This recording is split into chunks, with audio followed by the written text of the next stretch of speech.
Question दिया गया है एमएस एक्सेल क्या है, इसके एरिया ऑफ यूज को समझाइए कि एक्सेल कहाँ कहाँ इस्तेमाल होता है। तो इसके आंसर में दिया गया है कि स्प्रेडशीट एक ऐसा प्रोग्राम होता है जो कंप्यूटर में किसी कागजी वर्कशीट की नकल करता है।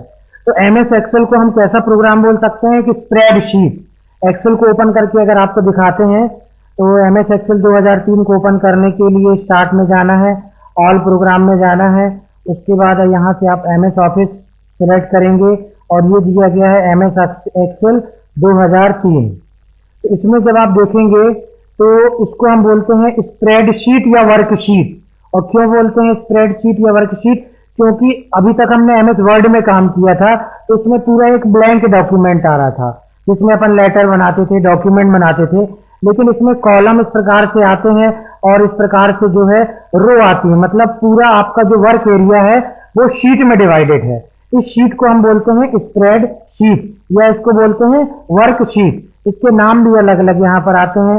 ये है वर्क शीट 1 जिसको शॉर्ट फॉर्म में दिया गया है शीट 1, ये है वर्क शीट 2, ये है वर्क शीट 3, और भी हम इसमें ऐड कर सकते हैं जिसको अपन आगे देखेंगे। तो इसमें किसी वर्कशीट को रो और कॉलम में बांटा जाता है जैसा कि अभी हमने दिखाया, अर्थात विंडो आधारित कंप्यूटर पर एमएस एक्सेल एक अत्यंत लोकप्रिय स्प्रेडशीट सॉफ्टवेयर है। इसे संक्षेप में एमएस एक्सेल भी या एक्सेल कहा जाता है। जहां पर एमएस का यूज क्या हुआ? माइक्रोसॉफ्ट कंपनी के द्वारा बनाया गया है, इसलिए इसको बोलते हैं एमएस एक्सेल।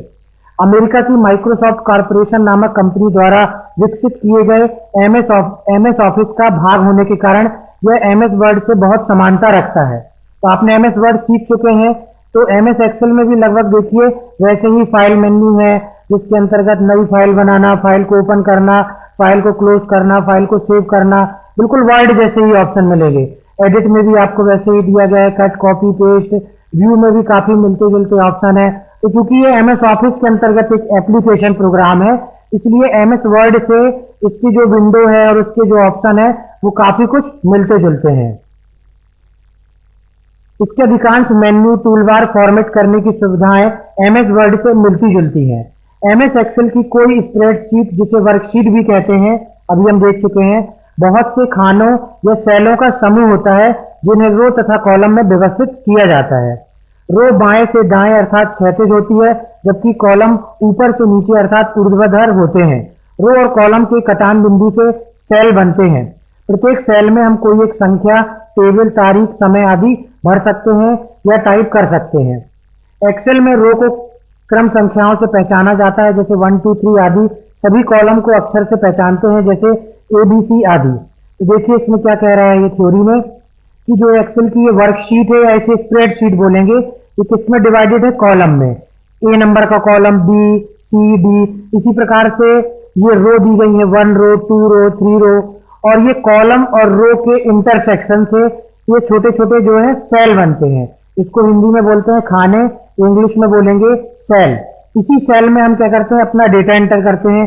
डेटा नंबर भी हो सकता है, डेटा हमारा टेक्स्ट भी हो सकता है, किसी प्रकार से डेट टाइम भी हो सकता है। तो इस डेटा को किस में भरा जाता है? सेल में भरा जाता है। और ये जो सेल है वो कैसे बनते हैं? कॉलम और रो के इंटरसेक्शन से सेल बनते हैं।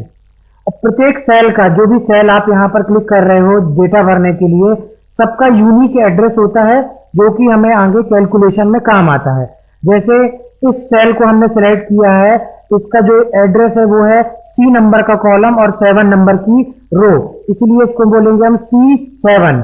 इसका जो नाम है वो हमें यहाँ पर नेम बॉक्स में भी दिखाई देता है। देखिए सिलेक्ट किया, नेम बॉक्स में लिख गया C10, यहाँ सिलेक्ट किया H10। कैसे मालूम चला? H नंबर का कॉलम, 10 नंबर की रो। तो इस प्रकार से जिस भी सेल में क्लिक करोगे उसका सेल एड्रेस हमको यहाँ पर दिखाई देगा। इसको हम बोलते हैं सेल एड्रेस, जो कि एक्सेल में काम आता है। कहाँ पर? जब हम कोई कैलकुलेशन करते हैं, जैसे जो भी इसमें नंबर्स हैं उसको हम जोड़ेंगे, घटाएंगे या कोई अकाउंटिंग का काम करेंगे, तो वहां पर हमको ये सेल एड्रेस को जो है उसकी जरूरत पड़ेगी। ये कहलाता है हमारा सेल एड्रेस।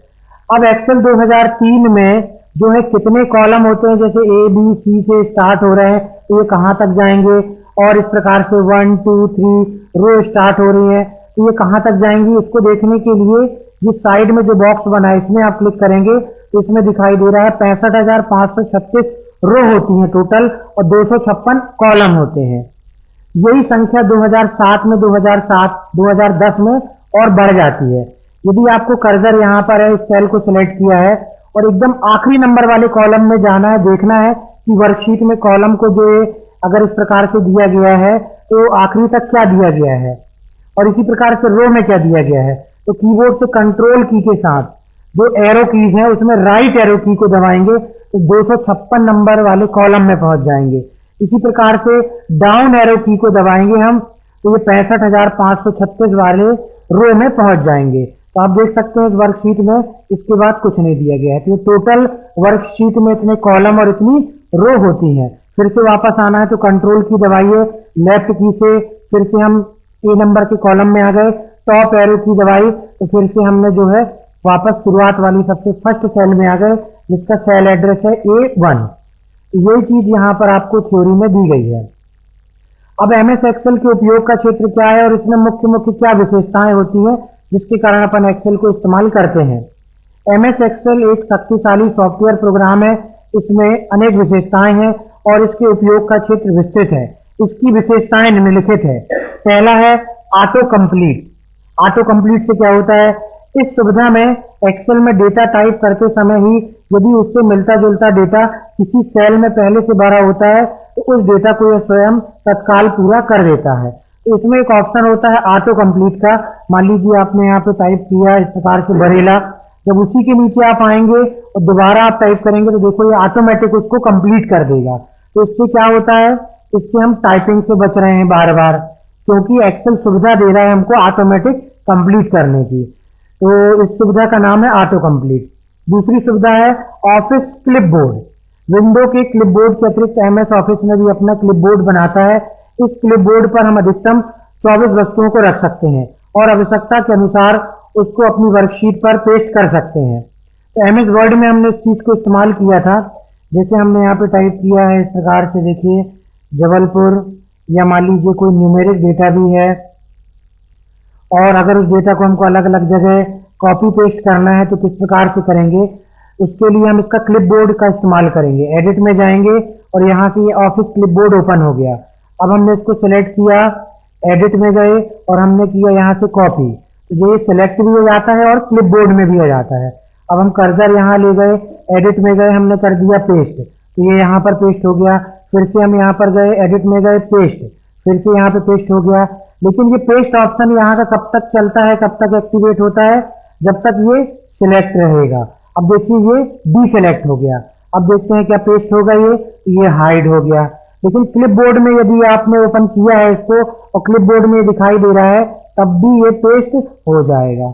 और इसका एक और फायदा है, मान लीजिए आपने इसको जो है सिलेक्ट किया हुआ है, एडिट में गए और इसको कॉपी कर दिया तो देखिए फिर से ये आ गया। अब इसको जहां चाहें यहां से भी पेस्ट कर सकते हो, दूसरा भी पेस्ट कर सकते हो, फिर से इसको पेस्ट कर सकते हो। फायदा क्या मिला क्लिपबोर्ड से कि बार बार हमको कट, कॉपी और पेस्ट नहीं करना पड़ा, बार बार हमको एडिट मेन्यू का इस्तेमाल नहीं करना पड़ा। तो MS एक्सेल में ये सुविधा दी गई है और वो सुविधा है ऑफिस क्लिपबोर्ड की। तो जहां भी इसका इस्तेमाल आपको करना हो वो एक्सेल में सुविधा दी, आप कर सकते हो। फाइंड एंड रिप्लेस ऑप्शन, तो किसी टेक्स्ट को ढूंढना है या किसी दूसरे टेक्स्ट से रिप्लेस करना है तो उसके लिए फाइंड एंड रिप्लेस ऑप्शन का इस्तेमाल किया जाता है। इसके लिए ऑप्शन आपको मिलेगा, एडिट मेन्यू में जाना है और ये रहा आपका फाइंड। फाइंड में ही दोनों टैब दी गई है, ये फाइंड की है, ये रिप्लेस की है। जिस भी टेक्स्ट को ढूंढना है मान लीजिए तो फाइंड में जाइए, हमको ढूंढना है कि पूरी वर्कशीट में बरेला कहाँ लिखा है तो बरेला टाइप करेंगे। फाइंड नेक्स्ट में जैसे क्लिक करोगे तो इसको सर्च कर देगा। वर्कशीट में भी बहुत सारा डेटा है तो इसमें काम करना हमारा क्या होता है, आसान हो जाता है। ये किसके द्वारा होता है, फाइंड ऑप्शन के द्वारा। ऐसे यदि हमको मान लीजिए बरेला की जगह यहाँ पर हमको टाइप करना था पड़वार, तो हम क्या कर देंगे, अब पहले फाइंड से इसको ढूंढते हैं और फिर रिप्लेस बटन से उसको रिप्लेस कर देते हैं। तो अब बरेला की जगह उसने क्या टाइप कर दिया, जो रिप्लेस विथ था पड़वार इसने यहाँ पर ला दिया। और फिर दूसरी जगह कर्सर ले गया, आप चाहें तो रिप्लेस ऑल से पूरा भी रिप्लेस कर सकते हो या एक एक करके भी रिप्लेस किया जा सकता है। अभी इसके बारे में अपन आगे और डिटेल में समझेंगे कि इसका यूज क्या होता है, इसका यूज जो है कहाँ पर होता है। ये क्या दिया गया है, फाइंड एंड रिप्लेस। इसी प्रकार से दिया गया है क्लिप एंड गैलरी। इसका इस्तेमाल आपको कहाँ मिलेगा, मान लीजिए आपको पिक्चर वगैरह इंसर्ट करना है, इंसर्ट में गए, इंसर्ट में जाने के बाद आपको यहाँ पर पिक्चर्स वगैरह इंसर्ट करना, तो ये पिक्चर के अंतर्गत सब ऑप्शन दिए गए हैं। क्लिप आर्ट, क्लिप आर्ट में क्लिक करोगे तो बहुत सारे ग्राफिक्स आ जाएंगे जो एमएस ऑफिस में पहले से इसमें जब अपन ने इंस्टॉल किया था तो पहले से इसने इसको रखा हुआ है, तो जहां भी इसकी जरूरत पड़ती है वो अपन इसको इंसर्ट कर सकते हैं। या मान लीजिए कंप्यूटर में है ये चीज, या मान लीजिए आपके कंप्यूटर में सेव्ड इमेज है, नेट से डाउनलोड की है, या आपने कोई कैमरे से खींच करके लाए हो, तो फ्रॉम फाइल में जाकर के ये देखो डायरेक्ट आपका बॉक्स आ गया। अब माय कंप्यूटर में चले जाइए, माय डॉक्यूमेंट में चले जाइए, कहीं भी जाकर के इसको अपन क्या कर सकते हैं, अपने डॉक्यूमेंट में ला सकते हैं। जैसे ये स्कैन डॉक्यूमेंट में गए, इस पिक्चर को सिलेक्ट किया, इंसर्ट कर दिया। तो इस प्रकार से सेव की हुई इमेज, स्कैन की हुई इमेज, या तो डाउनलोड की हुई इमेज, कैमरे से खींची गई इमेज भी हम अपने कंप्यूटर में ला सकते हैं। तो एक्सेल ने ये फैसिलिटी दी है क्लिप एंड गैलरी की। चार्ट बनाने की भी सुविधाएं दी गई हैं, एक्सेल में चार्ट बनाने की भी सुविधा होती है। चार्ट बनाने के लिए आपको सबसे पहले इस प्रकार से वर्कशीट को तैयार करना पड़ेगा, फिर आपको इंसर्ट में जाना है और ये चार्ट विजार्ड का ऑप्शन मिलेगा, जहां से आप ये अलग अलग प्रकार के चार्ट बना सकते हैं। इसके बारे में और डिटेल में आगे के चैप्टर में दिया गया है।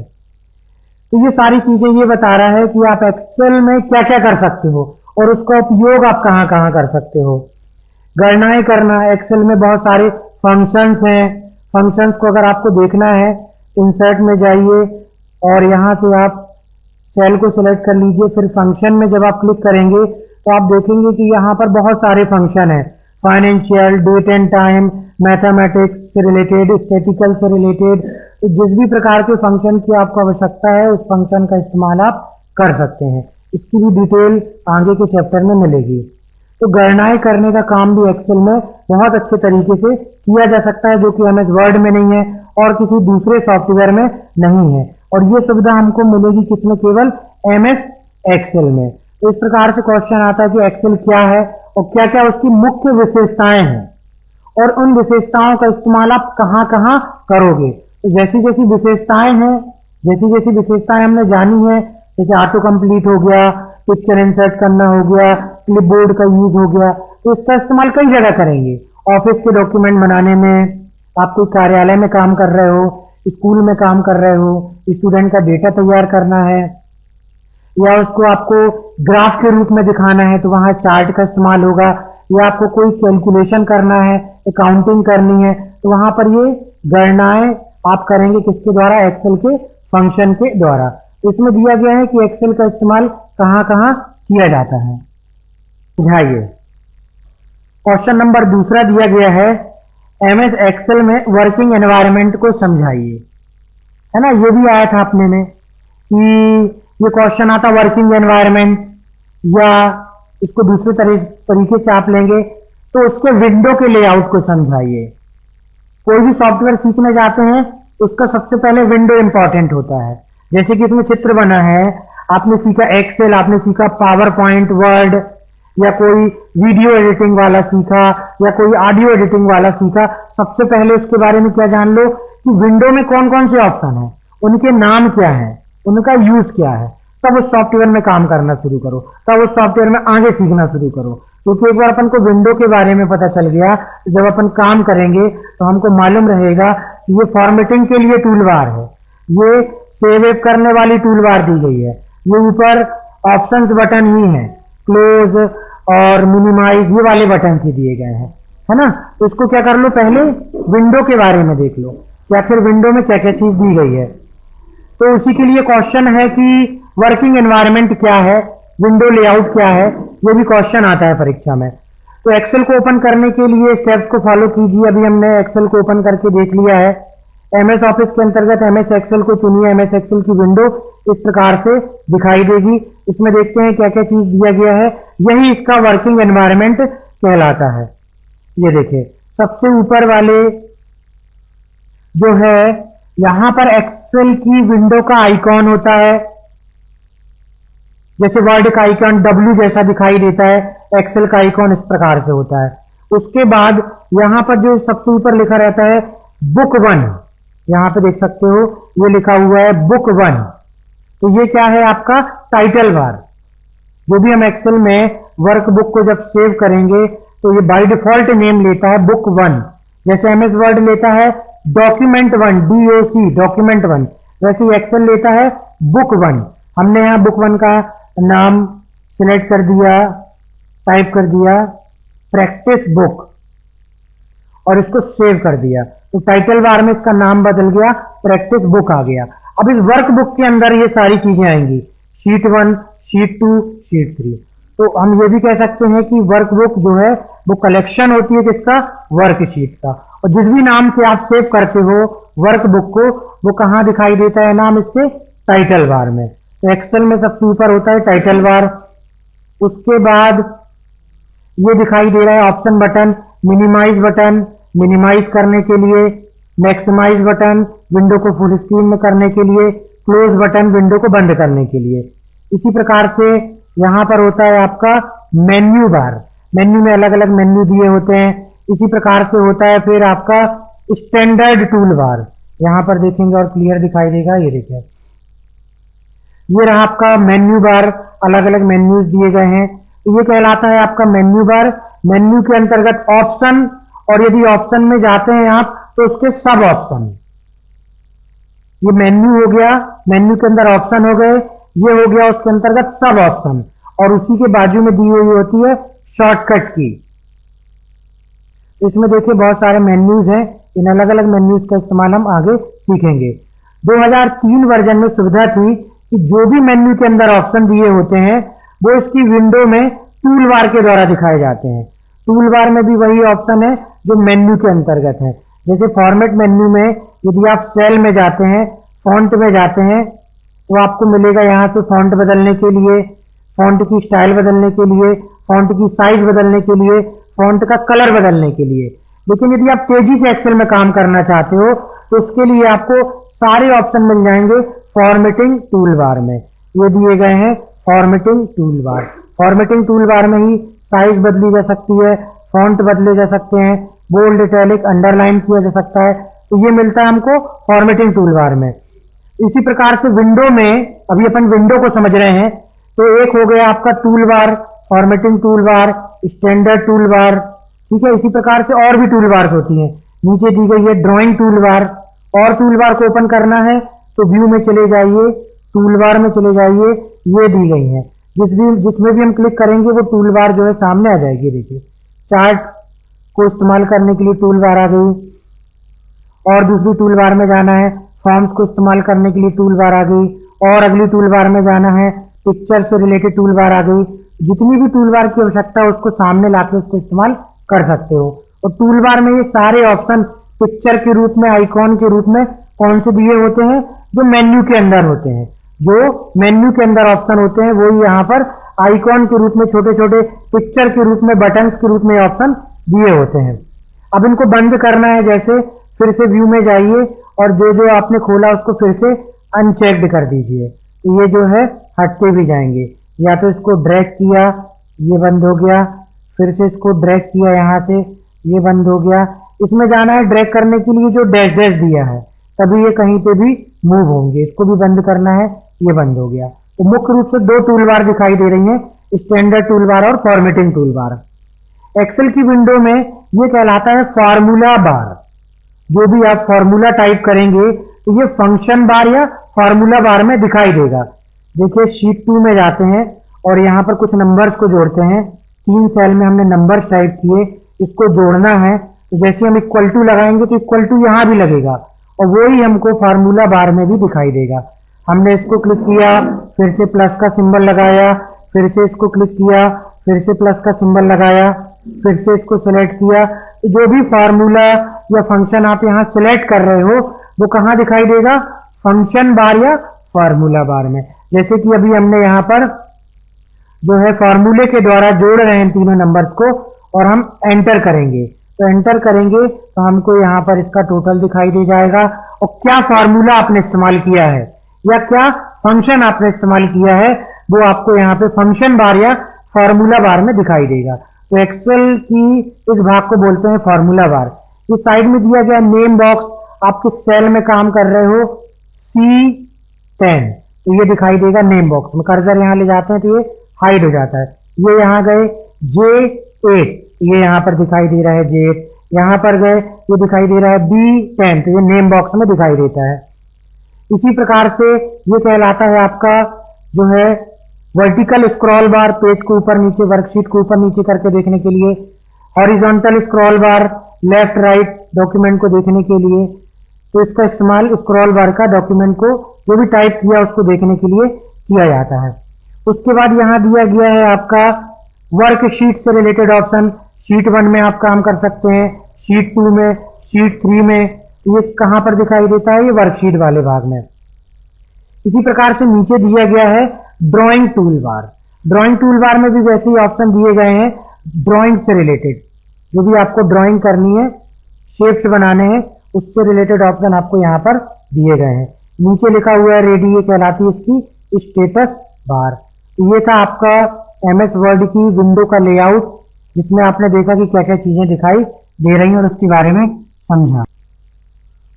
अगला क्वेश्चन है MS एक्सेल में मुख्य मेन्यू बार को समझाइए। MS एक्सेल में टाइटल बार के नीचे मेन्यू बार होता है, जिसको कि विंडो लेआउट में देखा था। अब इसमें थोड़ा सा और डिटेल में दिया गया है कि कौन सी मेन्यू क्या काम करती है। मेन्यू के अंदर बहुत से सब मेन्यू होते हैं, जिसके अंदर दिए गए ऑप्शन का उपयोग एक्सेल में विभिन्न कार्यों के लिए किया जाता है। MS एक्सेल में निम्नलिखित मेन्यू होते हैं। चित्र दिया गया है इसकी टूल बार, उसके मेन्यू बार का। File menu, edit, view, insert, format, tools, data, window, help.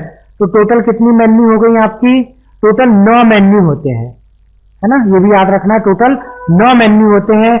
और देखिए शॉर्टकट में दिया गया है कि हर एक मेन्यू का क्या इस्तेमाल होता है। पहला दिया गया है फाइल मेन्यू। इस मेन्यू में एक्सेल में नई फाइल बनाने, उसे सेव करने, उसे प्रिंट करने से संबंधित ऑप्शन होते हैं। तो कैसे मालूम चलेगा, क्योंकि इसका नाम ही है फाइल मेन्यू। एक्सेल में जो भी वर्क कर रहे हो, नई फाइल बनाओ, उसको सेव करो, उसको ओपन करो, सारे फाइल बनाने से रिलेटेड ऑप्शन, एक उसका नाम ही दे दिया गया है फाइल मेन्यू। एक्सेल में अगर आप देखेंगे ये रहा, नई फाइल बनाइए, फाइल को ओपन कीजिए, फाइल को क्लोज कीजिए, फाइल को सेव कीजिए, फाइल को दूसरे नाम से सेव कीजिए, फाइल को वेब पेज की तरह सेव कीजिए, फाइल को सर्च कीजिए, या फाइल की पूरी पेज सेटिंग कर लीजिए, और लास्ट में प्रिंट प्रीव्यू देखने के बाद उसका प्रिंट निकाला जा सकता है। तो सारे फाइल से रिलेटेड ऑप्शन है। जब भी आप शुरुआत करेंगे एक्सेल में काम करना, तो आपको फाइल मेन्यू का इस्तेमाल करना पड़ेगा फाइल को सेव करने या देखने के लिए। ऐसे ही दूसरा मेन्यू है एडिट।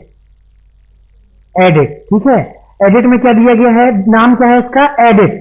इसका मतलब क्या हुआ, एडिटिंग से रिलेटेड, काट छाट करना है, कट कॉपी पेस्ट करना है, दूसरी जगह ले जाना है, तो उसके लिए एडिट मेन्यू का इस्तेमाल करेंगे। तो इस मेन्यू के दिए गए ऑप्शन के द्वारा एडिटिंग से संबंधित सभी कार्यों को किया जाता है। इसमें जो जो ऑप्शन आते हैं वो आपको लिखने पड़ेंगे, और ज्यादा नंबर का यदि पूछा जा रहा है तो उसको शॉर्टकट में समझाना भी पड़ेगा। आगे चल के आगे के चैप्टर में इनके डिटेल्स और आएंगे कि अंडू का यूज क्या है, रीडू का यूज क्या है, कट कॉपी पेस्ट का यूज क्या है। बाकी ये ऑप्शन वैसे ही है जैसे MS वर्ड में आपने किए थे। व्यू मेन्यू का यूज क्या है, वर्कशीट के अलग अलग व्यूज को देखने के लिए। देखते हैं, देखिए यहाँ पर उदाहरण के रूप में अभी हम वर्कशीट के नॉर्मल व्यू में हैं। जब भी एक्सेल को ओपन करते हो काम करने के लिए तो नॉर्मल व्यू ही आता है। दूसरे व्यू में जाना है तो वो मिलेगा व्यू मेन्यू से। व्यू में गए, पेज ब्रेक प्रीव्यू, ये आ गया पेज ब्रेक प्रीव्यू। इसमें ये दिखाई देता है कि आपके डॉक्यूमेंट में, ये देखिए यहाँ से आप वर्कशीट के इसको बढ़ा भी लिया हमने, और इमेज को अगर यहाँ से छोटा करेंगे दिखाई देगा। इस इमेज को डिलीट कर देते हैं और इसको बढ़ाते हैं इस प्रकार से, देखिए। तो वर्कशीट का ये कौन सा व्यू हो गया, पेज ब्रेक व्यू, जिसमें ये बताता है कि जब आप प्रिंट निकालेंगे तो ये डेटा पेज 1 में आएगा, जो भी डेटा लिखा हुआ है दूसरे में वो पेज 2 में आएगा, फिर जो भी यहाँ दिखाई देगा वो पेज 3 में आएगा। तो ये कहाँ से दिखाई दे जाता है कि हमारी वर्कशीट में कौन से पेज में कौन सा डेटा प्रिंट होने वाला है, ये पता चलता है हमको पेज ब्रेक प्रीव्यू से। पेज कहाँ से ब्रेक हो रहा है, पेज कहाँ पे अलग हो रहा है, मैटर कहाँ से दूसरे पेज में जा रहा है, वो कहाँ पे मिलेगा, पेज ब्रेक प्रीव्यू में। ऐसे ही हो गया एक फुल स्क्रीन व्यू, पढ़ने के लिए इस्तेमाल किया जाता है। सारे इसके जो टूल बार है वो हट गए, बस आप इसको देख सकते हैं, प्रिंट निकाल सकते हैं, प्रिंट स्क्रीन दे सकते हैं इसका। इसको क्लोज करना है तो क्लोज फुल स्क्रीन में क्लिक करेंगे। तो इसके ये सारे ऑप्शन कहाँ मिलेंगे, व्यू मेन्यू से रिलेटेड मिलेंगे। और भी इसमें कुछ ऑप्शन दिए गए हैं, वो आगे अपन लोग डिटेल में देखेंगे। तो ये मेन्यू में व्यू मेन्यू का इस्तेमाल था। इंसर्ट मेन्यू, आपको अपनी वर्कशीट में पिक्चर इंसर्ट करना है, डायग्राम इंसर्ट करना है, हाइपरलिंक लगाना है, फंक्शन इंसर्ट करना है, चार्ट इंसर्ट करना है, तो कोई भी नई चीज इंसर्ट करने से रिलेटेड ऑप्शन इंसर्ट मेन्यू में मिलेंगे। फॉर्मेट मेन्यू, फॉर्मेट मेन्यू में दिया गया है सारे फॉर्मेटिंग से रिलेटेड ऑप्शन, कि एक्सेल में आपको कलर देना है, वर्कशीट में जो टेक्स्ट टाइप किया है, या आपको किसी भी प्रकार से सेल का डेटा को फॉर्मेट करना है, तो सारे फॉर्मेटिंग से रिलेटेड ऑप्शन आपको मिलेंगे किसमें, फॉर्मेट मेन्यू में। ठीक है ना।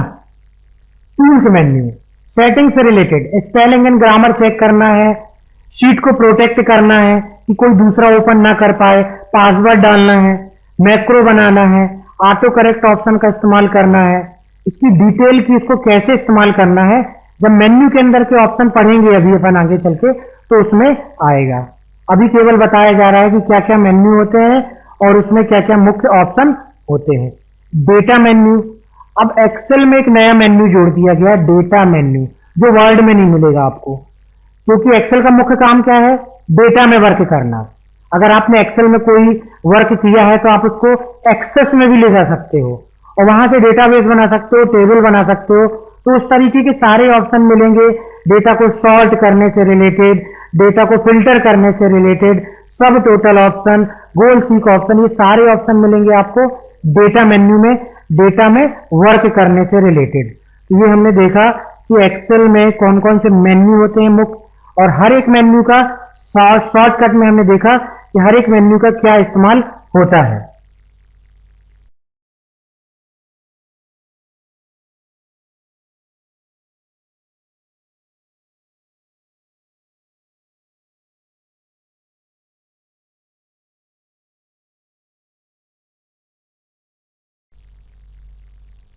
एमएस एक्सेल में विजार्ड के उपयोग को समझाइए।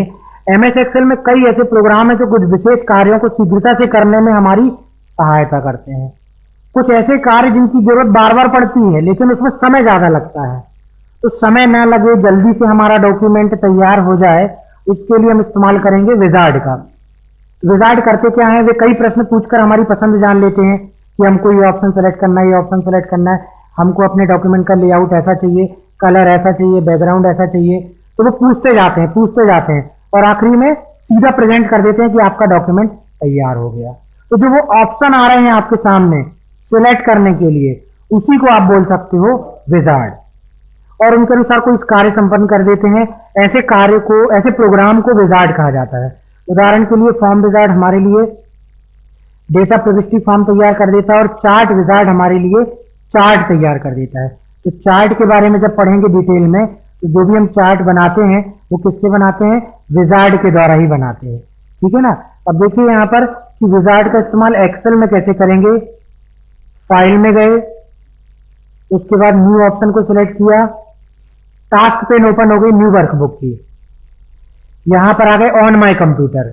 उसके बाद यहां पर देखिए जो है ये सारे आपको बने हुए टेम्पलेट या विजार्ड आप बोल सकते हो, और यहां से टेम्पलेट आप ऑनलाइन भी एमएस ऑफिस से डाउनलोड कर सकते हो। यहां पे अपन ने सिलेक्ट किया बैलेंस शीट, ओके किया, तो कुछ टेम्पलेट और कुछ विजार्ड जब आप एमएस ऑफिस इंस्टॉल करते हो तो हो सकता है कि वो फीचर इंस्टॉल ना हुआ हो, तो जैसे ही उसकी आपको जरूरत पड़ेगी, जैसे ही आप उसको क्लिक करोगे तो फिर वो इंस्टॉल होने लगता है।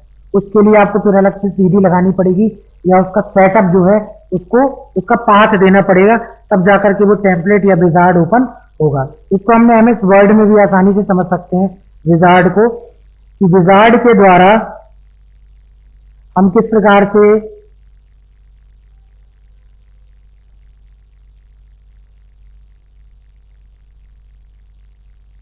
रिज्यूम बनाएंगे। देखिए फाइल में गए, न्यू में क्लिक किया, ऑन माई कंप्यूटर, ये आ गया आपका यहाँ पर, यहाँ चले जाइए अदर डॉक्यूमेंट में, ये आ गया रिज्यूम विजार्ड।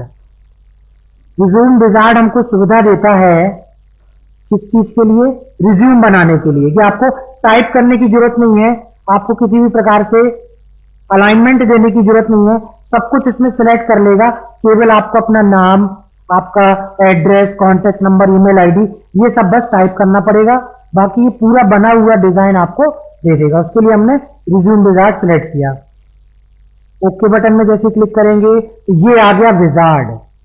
विजार्ड में स्टेप भी दे रहा है, स्टार्ट है, फिर स्टाइल चुनिए, फिर टाइप चुनिए, फिर एड्रेस चुनिए, हेडिंग चुनिए, है ना।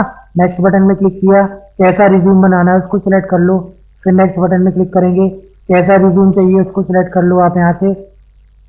नेक्स्ट बटन में क्लिक करेंगे, यहाँ से आप नाम, address, phone number, fax, email, ये सब टाइप कर दो। ये क्या कर रहा है विजार्ड, हर एक स्टेप में आपसे पूछ रहा है कि कैसा आपको विजार्ड बनाना है, इसकी कैसा आपको रिज्यूम बनाना है।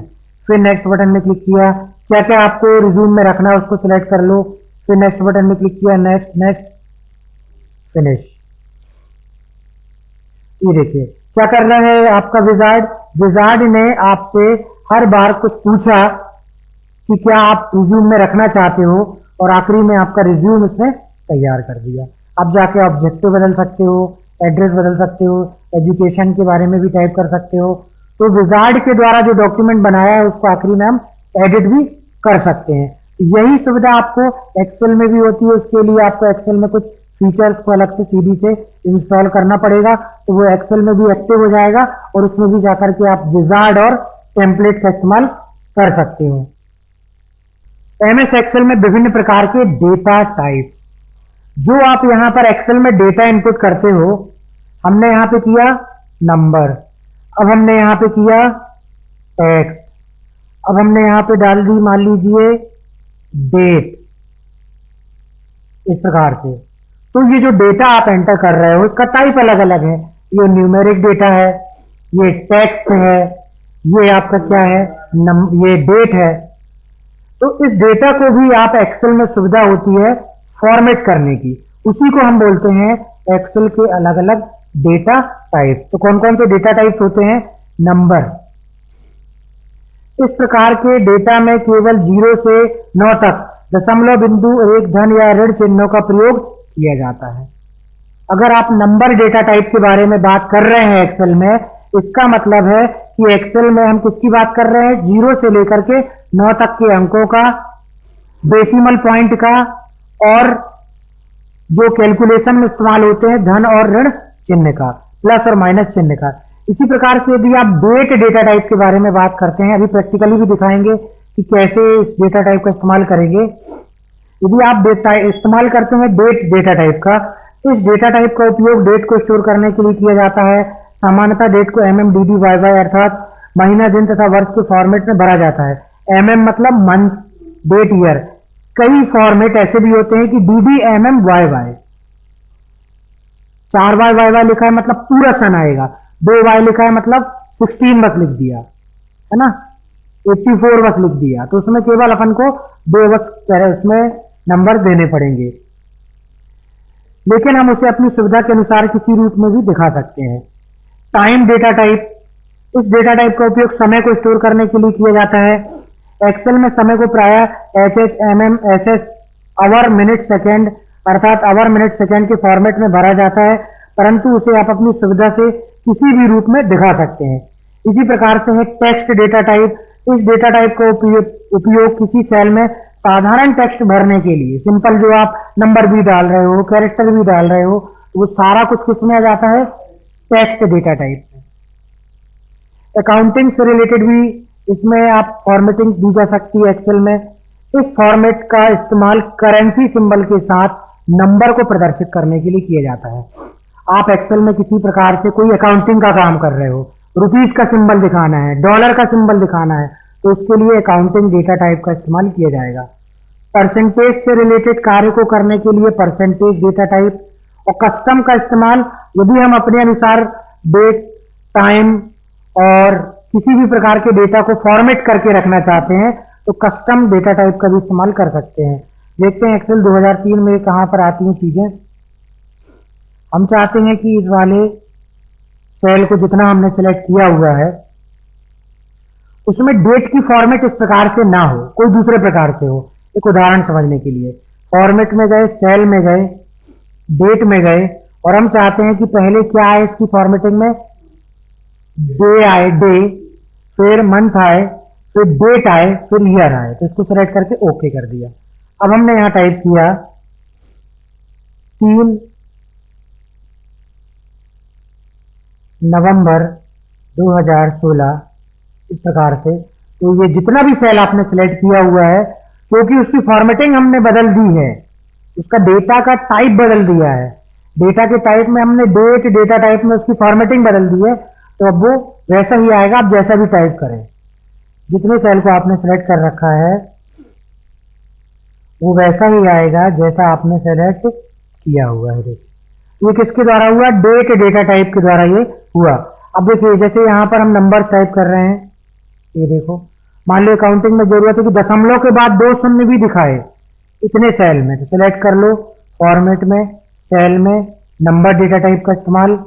अगर हम चाहते हैं कि 1000 अगर है तो उसमें सेपरेटर भी लगाए, तो इसको भी चेक कर दिया। दशमलव के 2 अंकों तक देना चाहते हैं तो डेसिमल प्लेसेस में 2 सेलेक्ट कर दो और इसको ओके कर दो। तो देखो 1000 में कॉमा लगा रहे हैं और दशमलव के बाद ऑटोमेटिक 0 आ रहे हैं। और अगर आप इसमें इस तरीके से भी देना चाहते हो तो इस तरीके से भी दे सकते हो। और मान लीजिए हमने कुछ भी नहीं दिया, एंटर बस किया, तो ऑटोमेटिक 1000 में कॉमा और दशमलव के बाद 2 जीरो। ये किस में आता है आप देखेंगे, अगर आप ऑनलाइन बैंकिंग होगी तो इसमें देखेंगे अमाउंट बिल्कुल इसी प्रकार से शो होता है ना। बैंक से रिलेटेड जो ट्रांजैक्शन होते हैं पासबुक में भी देखेंगे तो बिल्कुल दशमलव के बाद 2 अंक रहेंगे, अगर कुछ नहीं है तो 2 जीरो रहेगा, या पैसे में तो पैसा रहेगा, और 1000 में क्या रहेगा, कॉमा रहेगा। तो उसकी फॉर्मेटिंग किस प्रकार से है, जैसी अपन एक्सेल में भी की जा सकती है। इसी प्रकार से और भी यहाँ पे फॉर्मेटिंग दी गई है। करेंसी है, आप चाहते हो कि जब भी हम ये सेल में जो भी सिलेक्ट किए नंबर टाइप करें तो ऑटोमेटिक वो डॉलर लगा दे। तो यहाँ से हमने करेंसी सिलेक्ट कर ली और यहाँ से सिंबल डॉलर सिलेक्ट कर लिया, ओके किया। जब हम यहाँ पे टाइप करेंगे, एंटर करेंगे तो ऑटोमेटिक वो क्या लगा देगा, डॉलर लगा देगा। इसी प्रकार से यदि हम चाहते हैं कोई टाइम फॉर्मेट को देखना, ये हमने टाइम का फॉर्मेट इस प्रकार से ले लिया, ओके कर दिया। अब जो भी टाइम लिखते हो, हम लिखते हैं कि हमारे एग्जाम का टाइम है 9 AM to 12 नून, इस प्रकार से है। तो ये इसने तो इस फॉर्मेट को भी चेंज नहीं किया है। मान लीजिए अपन इस प्रकार से लिखते हैं, तो उसके लिए आपको क्या करना पड़ेगा, पहले इस सेल को उस फॉर्मेटिंग में लेकर के आ जाइए। हम चाहते हैं कि ये दिखाए, आवर दिखाए, मिनट दिखाए, सेकेंड दिखाए, ओके कर दिया। अब हमने लिखा यहाँ पर 1 और इस प्रकार से हमने मान लीजिए दिखा दिया PM, इस पर लिखा हमने 2 और से लिख दिया 00 स्पेस, ये आ गया। हमने केवल क्या लिखा था, 2.0 है ना, कोई AM PM नहीं दिया था। उसने ऑटोमेटिक क्या कर दिया, उसको आवर में, मिनट में और सेकेंड में और अपने अनुसार उसको फॉर्मेट कर दिया। लेकिन अगर आपको एग्जैक्ट देना है कि AM है कि PM है तो फिर वैसा आपको फॉर्मेट करना पड़ेगा। 4:15, फिर भी एग्जैक्ट डेटा दिखाना था। अगर आप उसमें टेक्स्ट का इस्तेमाल करोगे तो नहीं देगा। अब हमने दिया यहाँ पर 4:15 इस प्रकार से, तो ये दे देगा, ठीक है ना। अपने आप ले लेता है वो AM PM, लेकिन आपको अगर AM PM एग्जैक्ट दिखाना है तो उसमें टाइप ही करना पड़ेगा। अब जाकर के आप इसका फॉर्मेट चेंज कर सकते हो। यहाँ पर आप टाइम चेंज कर दो, मिनट, सेकेंड, AM है कि PM है, बस उसने आपको एक फॉर्मेटिंग दे दी, ना कि वो आपको करेक्ट टाइम बता रहा है। केवल क्या दे रहा है, फॉर्मेटिंग दे रहा है। और अगर सही टाइम चाहिए तो उसके लिए एक्सेल में कुछ फंक्शन भी है, जो फंक्शन में देखेंगे कि अगर हमको सही टाइम आज का चाहिए है, उस फंक्शन को आप जैसे लगाओगे तो आज का टाइम वो शो कर देगा। एक्सेल में किसके द्वारा होता है ये सारी चीजें फॉर्मेटिंग, ये होती है डेटा टाइप्स के द्वारा।